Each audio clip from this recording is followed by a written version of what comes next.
now available in paperback and e-readers. Spellbound, a darker shade of black. Get your copy today at your favorite online bookseller.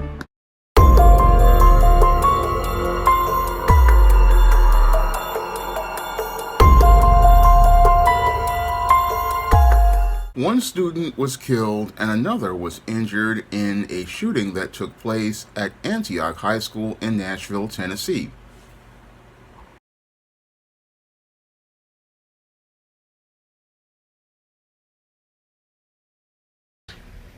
Metro Nashville police later identifying the shooter as Solomon Henderson, a student at Antioch High School. News Channel 5 investigative reporter Jennifer Krause has been working to learn more about him. Jennifer, what did you find out? Well, Rory, we have a copy of what purports to be a manifesto that was posted on social media on an account that appears to belong to Henderson.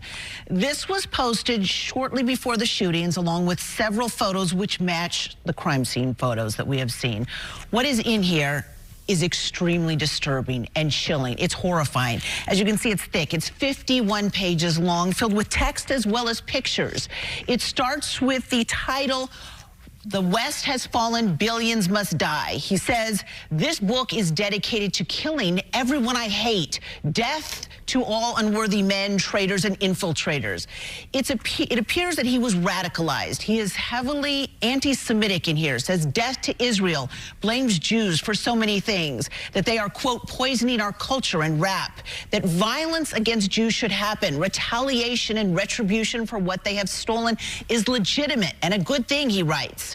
There are many other racial and ethnic slurs in here. The N-word is used extensively throughout. But he says, "I am ashamed to be black." He posts a flyer from the neo-Nazi hate group Goyim Defense League. That group, you may remember, was here in Nashville last summer holding demonstrations. Then he posts a series of questions and answers, such as, would killing random high schoolers save the white race or something? And he answers, yes, if they were people of color. He writes, "Are you a victim of bullying?" He says, "I can't remember a single instance of being bullied personally, but says the media and attention seekers will say that I was, and other BS, like he was just a quiet kid." He writes, "Why did you attack a school?" He doesn't specifically answer that one, but then goes on to describe the various people who should be targeted. A long list of people, from presidents to journalists and children.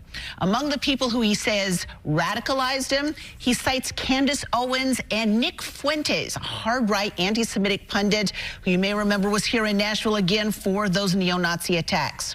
He writes, "Do you plan to survive the attack?" He writes, "I plan on going out as a hero by blowing my brains with my gun while live streaming."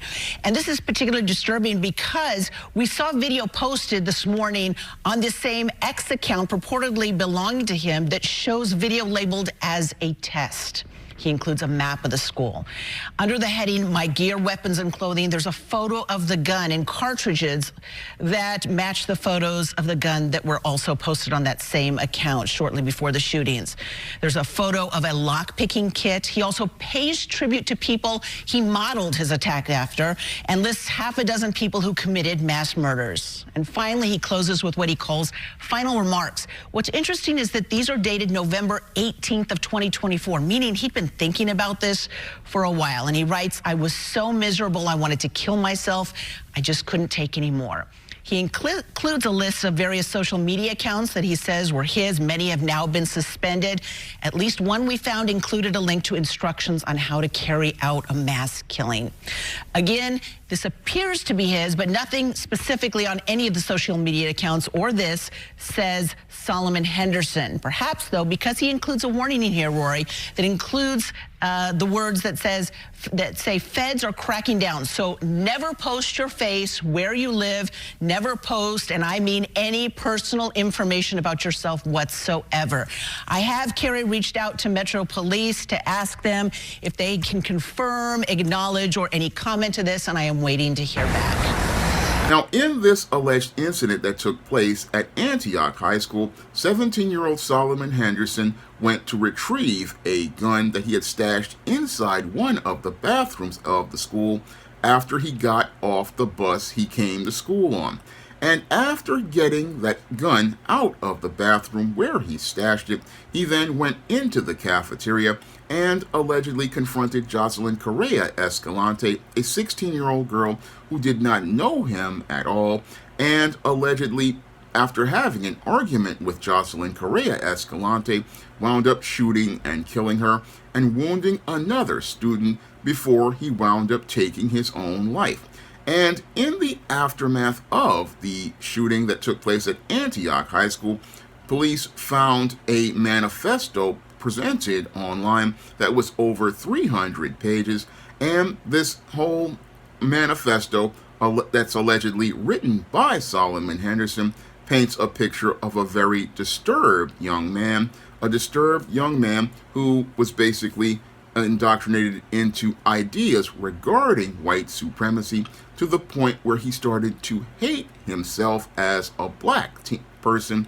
And as he got indoctrinated into these white supremacist ideals and conspiracy theories that he wound up seeing online, this is what some are speculating was the possible motive for the shooting that he participated in at Antioch High School, where he actually planned to participate in live streaming this mass shooting as he saw other mass shooters participate in as related to their crimes like Peyton Gendron, and wanted to go out here and do this as related to a whole idea about white supremacy that he got from the misinformation that he imbibed and read online. Now, the Nashville police see the behaviors of Solomon Henderson as an isolated incident, but when I take a critical examination of Solomon Henderson's alleged behaviors, they definitely fit the pattern and profile for beta males that I talk about in my book, The Man Crisis, and they also fit the pattern and profile of children of the corn that I talk about in my book, The Woman Crisis. And Solomon Henderson definitely seems like a boy on the road to becoming a child of the corn, because it's clear to me from the things that he wrote in his supposed manifesto that he definitely was one of these children who was growing up like a stalk on the internet. And as he was growing up like a stalk without any sort of parental supervision online, what happened with Solomon Henderson is that he basically was a young black boy with a lot of promise and had that promise corrupted by going down this rabbit hole of far-right media and white supremacist media and media regarding conspiracy theories.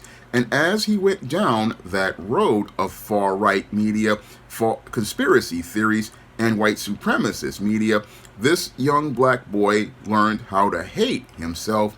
And as he learned how to hate himself, he started to enter a place I call the secret world where he felt secure about expressing his natural masculinity by going out here and supporting institutions like white supremacy. Now, this whole situation with the self-hatred that Solomon Henderson had gotten into is fitting a very disturbing trend that I'm seeing as related to young children and teenagers, because these children basically grew up as part of the COVID-19 pandemic lockdowns. And as they grew up as part of the COVID-19 lockdowns, what happened with these children, again, as they were growing up, they were reading the internet unsupervised. And as they were reading the internet unsupervised, they did not go down an information superhighway of actual facts and actual statistics. No, what happened to many of these kids like Solomon Henderson is that they're going down this rabbit hole of conspiracy theories and far-right rhetoric.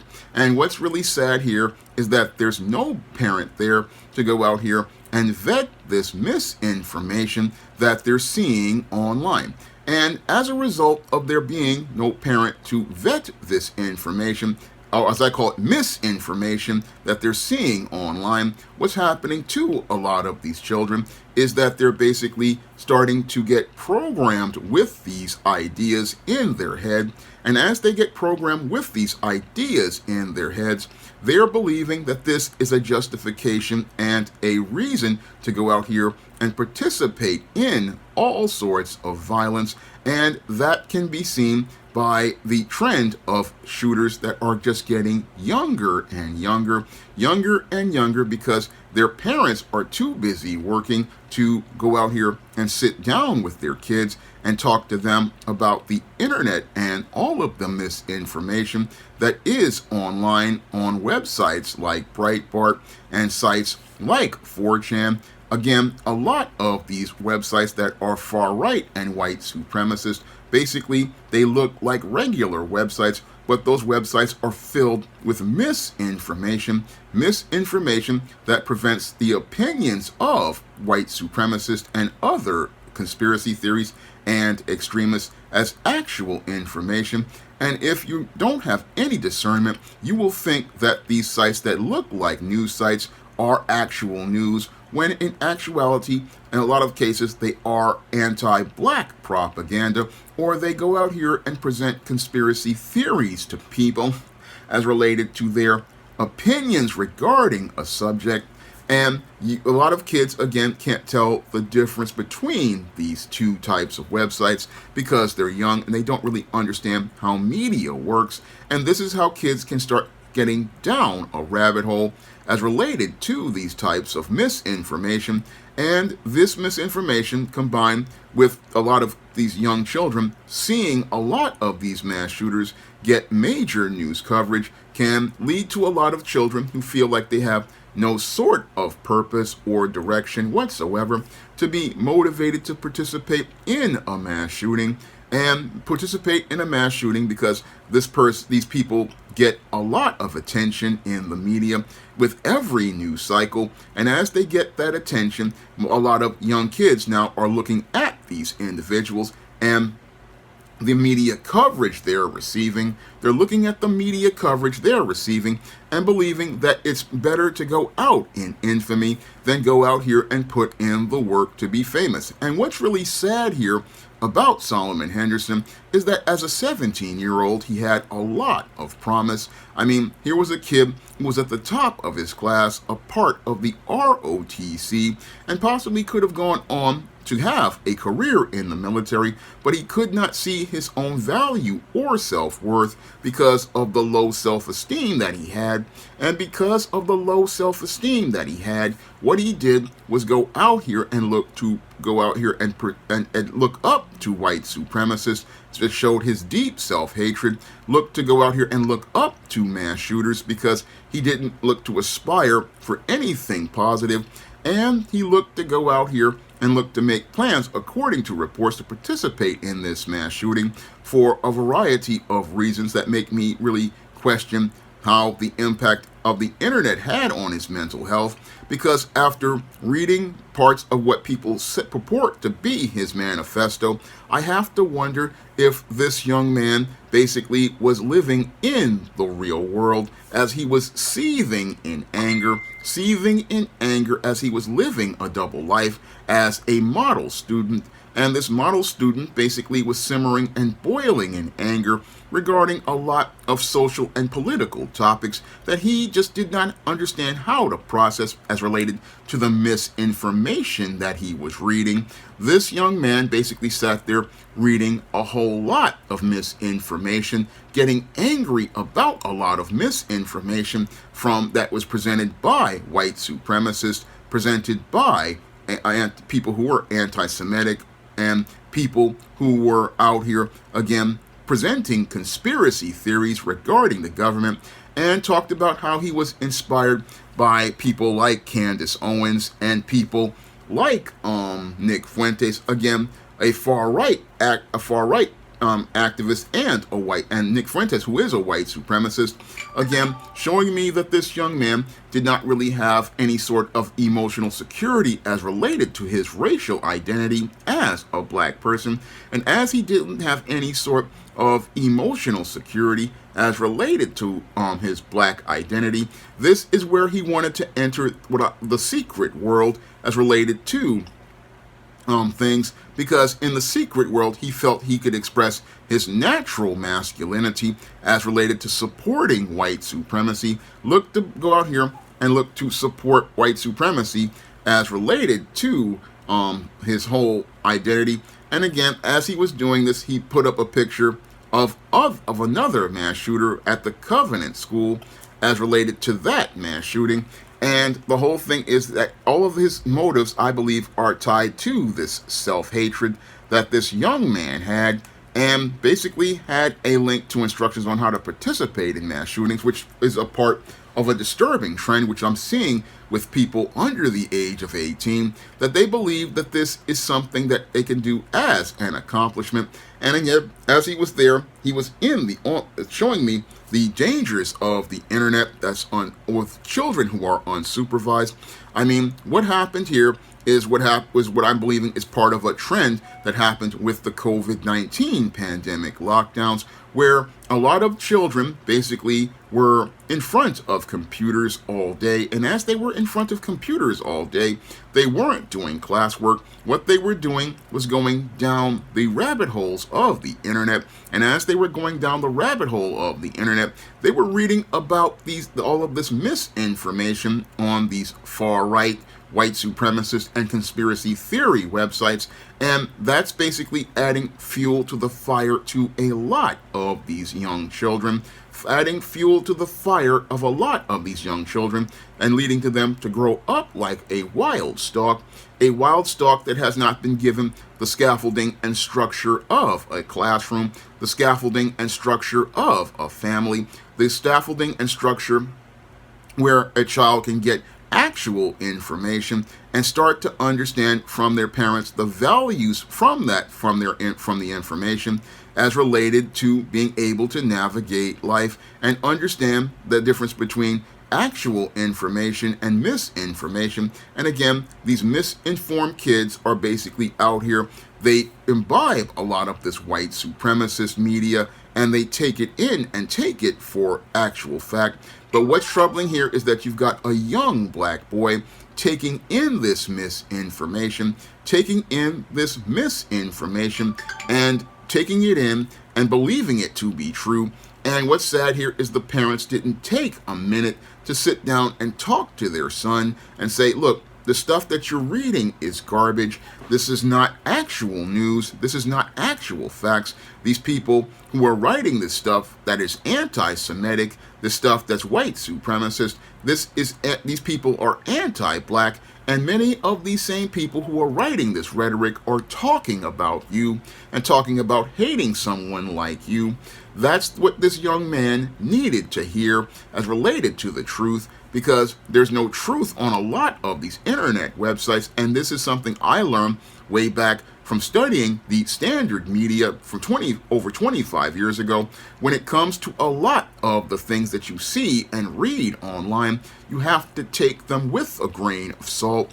You've got to take them with a grain of salt, because a lot of the stuff you hear is not true, and you have a lot of people going out here speculating on their ideas regarding conspiracy theories or their ideas of racism because they want to scapegoat a group. And it's easy to buy into this misinformation when you're a young boy who doesn't have a good sense of security regarding his race and his racial identity. And that's what basically happened here with this young boy that put him on the road to becoming a person who would become a man in crisis. Now, one of my viewers wanted to say that there's something wrong with the parents, but in this case, I don't really think that the parents even knew what their son was doing. Now, this boy isn't like Ethan Crumbley or many of the other mass shooters that I have done stories on.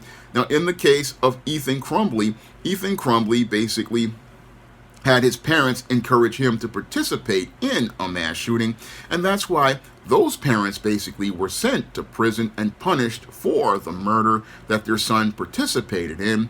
And in the case of other mass shooters, like there was, I believe, her name was Natalie Rupp. Now, she was, again, another one of these kids who was into white supremacy, and her family, I believe, was a part of it. This is what I believe. And again, when it comes to those kids, again, I can see prosecuting those parents because they basically were complicit in creating this monster. And when it comes to this young black teenager, I don't know if the parents would have known about this, because when it comes to parents, I doubt any parent would want to have their child go out here and be reading this kind of stuff. What I believe here is that the parents here were negligent as related to the internet. And when it comes to your children and the internet, you cannot be negligent. You cannot be negligent at all. No, you have to be vigilant, and you have to supervise what websites they're on. You have to supervise what websites they're on. Now, I know that may be hard for a lot of people in this day of broadband and fiber optic internet to go out here and supervise your kids, but you gotta be careful about what they are watching or reading online. And this is why I say children should not have personal devices like tablets and cell phones until they're about 16, 17 years old, because it's easy to fall down one of these rabbit holes and start reading all of this misinformation, and read this misinformation and misconstrue it as truth. Because again, when it comes to a lot of these websites look just like regular news sites. I mean, sites like Breitbart look like a regular news site. Sites like the Daily Stormer look like a regular website, but they're actually white supremacist and far-right platforms.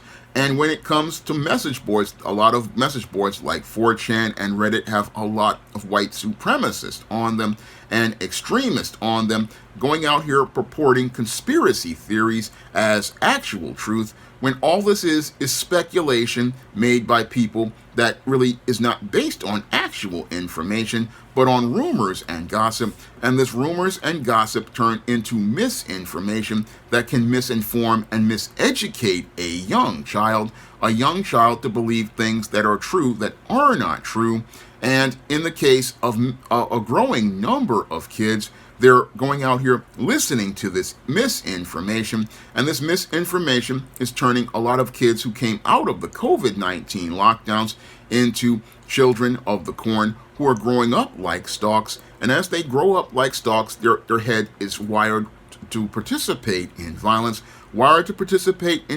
as they read misinformation about race wars, as they read misinformation about white supremacy, as they read misinformation about anti-Semitism, read misinformation that tells them to scapegoat different racial groups and tells them to go out here and do harm to people as related to these whole concepts of race wars and all and taking and killing people. This is what children are reading online, and this is why I really, again, believe parents have to go out here and go back to doing things like we did in the early 2000s, like Net Nanny, and basically, again, looking to block these sites from kids. I mean, in the public libraries, they do this job of keeping you from reading these types of misinformation, but you have to supervise the kind of information that your kids are getting, because this World Wide Web is a very dangerous place. And while a lot of people will look at the adult websites and say they are dangerous, I notice that the adult film industry does a good job of, again, protecting itself. But many people don't understand the dangers of racist white supremacists and conspiracy theorists to children, and don't protect their kids from these kind of websites. These kind of websites do a lot of damage to children because, again, there's nobody there to vet that information and tell you that it's misinformation. And the misinformation side of the information superhighway, it was once a novelty section back in the 90s and the early 2000s, and people took it with a grain of salt. But now we really need to get serious about these sites, because children are sitting there reading them, and as they sit there and read them, there's nobody there to tell them that, look, this is the opinion of an individual. And I really believe that public schools need to teach kids about what I learned back in the second grade. I remember back in the second grade in the early 80s learning about fact and opinion, and that's a lesson that I learned in the second grade that still resonates with me, that you have to understand a fact is actual truth, An opinion is somebody's idea of the truth, and in a lot of cases, you cannot take opinion seriously. So you have to be very careful, because with opinion websites and conspiracy theories, they play to your emotions. And as they play to your emotions, what they do is get you sucked into these ideas that they have on these sites. And as they get you sucked into their ideas, you can wind up believing a lot of things that are not true. And that's sadly what happened here with Solomon, as related to his life. I mean, this young man, basically Solomon Henderson, he went from a man with a lot of promise to a boy who was going to become a man in crisis, all because he was filled with self-hatred that he learned from reading misinformation. And this is why I have to say these parents were negligent all around, because you didn't supervise your kids. And if the only thing that I would say, if they were charged with anything, it would be with negligence as related to their child.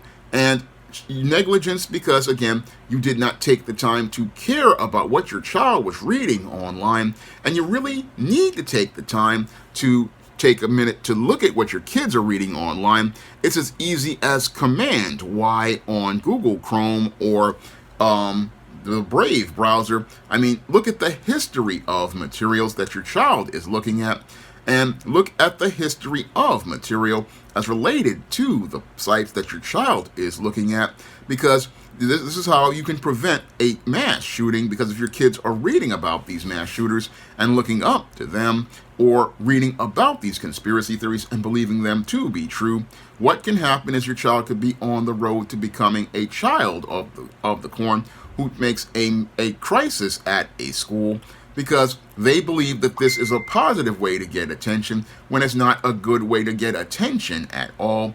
No, this is antisocial behavior, and you have to explain to children what antisocial behavior is. Antisocial behavior is behavior that where an individual looks to do harm to other people and believes that they are right in doing harm to other people. Again, an antisocial child is a maladjusted child, and a maladjusted child is a child who is not growing up to be a healthy child. No, they're on the road to being a child who's of the corn, who's on the road to becoming a man or woman in crisis. Now, if you want to learn how to identify the behaviors of a beta male in order to prevent your child from becoming antisocial, you can pick up my book, The Man Crisis, on Amazon.com in paperback and Kindle format. You can also find The Man Crisis at other online booksellers like Draft the Digital, Google Play, Barnes & Noble, and big box retailers like Walmart and Target. And if you want to learn how children grow up to become children of the corn, you can pick up my book, The Woman Crisis, on Amazon.com in paperback and Kindle format. You can also find The Woman Crisis at other online booksellers like Draft the Digital, Google Play, Barnes & Noble, and big box retailers like Walmart and Target. That's all I have to say for this video. You can comment, rate, and subscribe. Now available in paperback and Kindle Unlimited, The Man Crisis.